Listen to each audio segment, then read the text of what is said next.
जिस अबू बकर के लिए मेरा रब सलाम भेजता हो। आज दुनिया का कोई छोटा सा आदमी सलाम भेजते हम खुश हो जाते हैं, फलां जो है MPA MNA का हमें सलाम आया है, हमारे लिए बड़े एजाज़ की बात है।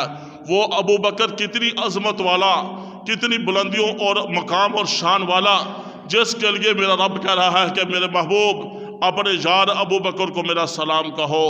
फिर मेरा रब कहता है, ऐ मेरे महबूब अपने यार अबू बकर से पूछो ना ज़रा, क्या अबू बकर मुझ अल्लाह से राज़ी है, मुझ अल्लाह से राज़ी है। जिस अबू बकर के मुतल्लिक़ इरशाद फरमाया, अबू बकर फिल जन्ना, सारी ज़िंदगी दीन इस्लाम के मुताबिक गुजारे। जब मौत का वक़्त करीब आया, अपनी बेटी से कहा कि बेटी जब मैं मर जाऊँ इन्हीं चादरों के अंदर मुझे दफन कर देना। उस पर कहा, बेटी ने कहा, अब्बा जान आपके लिए जो है कफन, नया कफन ले आएंगे।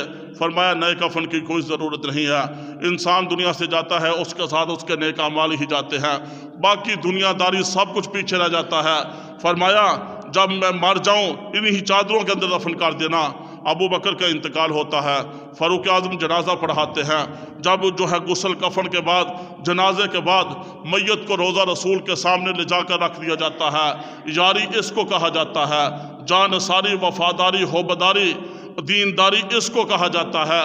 जब अबू बकर की मैयत को रोज़ा रसूल के सामने ले जाकर रखा जाता है, एक सहाबी ने आवाज़ लगाई, या रसूलुल्लाह आपका यार, आपका दोस्त, आपका बचपन का दोस्त, लड़कपन का दोस्त, जवानी का दोस्त, बढ़ापे का दोस्त, गार का दोस्त, मज़ार का दोस्त, सारी ज़िंदगी का दोस्त, सारी ज़िंदगी जैसे जान सारी वफादारी के साथ या अल्लाह आपका साथ, अल्लाह के महबूब आपका साथ दिया है, वो हाज़िर है। उलमा ने किताबों के अंदर लिखा, जब आवाज़ लगती है, रोज़ा रसूल का जो दरवाज़ा था उसको जो ताला लगा वो ताला टूटता है, ज़मीन पर गिरता है, दरवाज़ा खुल जाता है, अंदर से आवाज़ आती है, उदखुलुल हबीबा इलल हबीबी, के दोस्त को दोस्त के पास लाया जाए। इतनी लंबी जुदाई बर्दाश्त नहीं होती, इतनी लंबी जुदाई बर्दाश्त नहीं होती। आज रोज़ा रसूल पर जो भी जाता है, वहाँ जाकर जहाँ दुरूद सलाम का नजराना महबूब की के रोज़े पर पढ़ता है, साथ अबू बकर के भी पढ़ता है, साथ फ़ारूक आज़म के भी पढ़ता है। ये अल्लाह ने अज़मत, मकाम और शान ऐसे वैसे ही अता नहीं कर दी। जिन सहाबा ने महबूब के लिए, महबूब के दीन के लिए अपना तन मन धन सब कुछ कुर्बान किया, अल्लाह ने दुनिया के अंदर ही उनको जन्नत के सर्टिफिकेट अता कर दिए।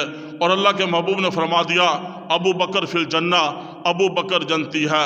ये वो सहाबा की जमात है जो महबूब के साथ इतनी मोहब्बत करने वाले, महबूब के साथ इतनी वफा करने वाले, महबूब के जो जानिसार हैं, महबूब के जो वफादार हैं, महबूब के जो हौबदार हैं। जो सहाबा सारे के सारे जन्नती हैं, सारे के सारे कामयाब हैं, सारे के सारे कामरान हैं, सारे के सारे ज़ीशान हैं, सारे के सारे हिदायत याफ्ता है, जो महबूब के शागिर्द हैं। फिर इनको ऐसी अज़मत मिली, ऐसी कामयाबी मिली।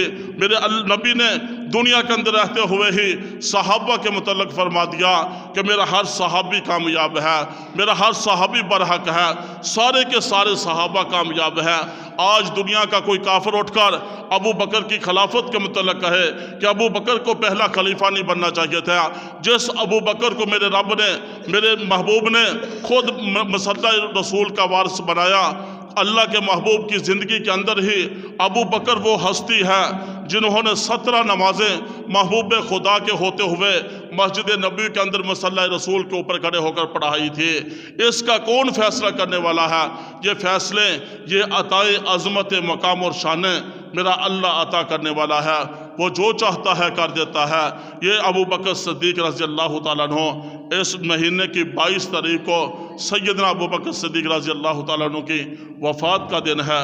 आज हर मुसलमान को कम से कम इतना तो पता होना चाहिए, अबू बकर पहले खलीफा है, अबू बकर पहले सहाबी है, अबू बकर महबूब के पक्के सच्चे दोस्त है, अबू बकर वो है, अबू बकर का घराना, अबू बकर का ख़ानदान सारे के सारे महबूब खुदा के होबदार हैं, जानिसार हैं, वफादार हैं, सब कुछ महबूब के हुक्म पर कुर्बान करने वाले हैं।